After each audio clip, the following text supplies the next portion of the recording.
Sobrang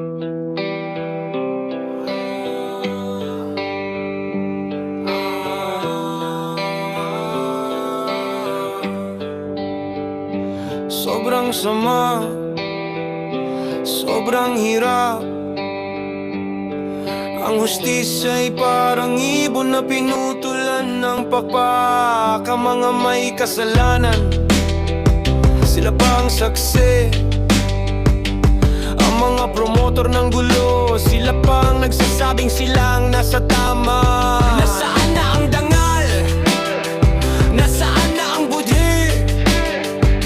Pati ebidensya, sinusunog ng mga dapat naglilingkod. Senador, kongresista, walang puso, walang kaluluwa. Hindi na sila natakot sa kasalanan, dahil parang apoy na rin ang puso nila. At kahit buhay pa sila,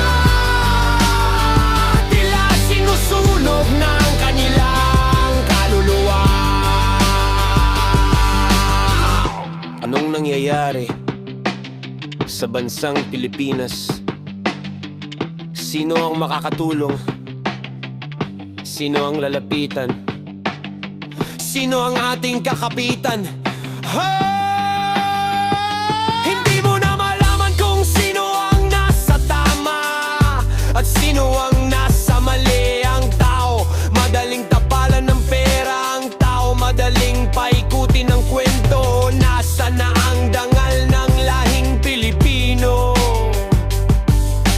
Nasa na ang tabang, ang malasakit, ang puso? May pag-asa pa ba ang Pilipinas?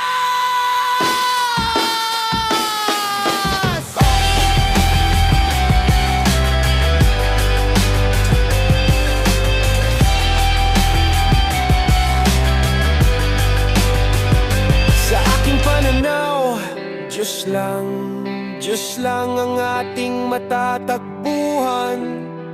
Diyos lang ang ating sandigan. Panalangin namin, Panginoon, bigyan niyo kami ng pag-asa. Bigyan niyo kami ng solusyon.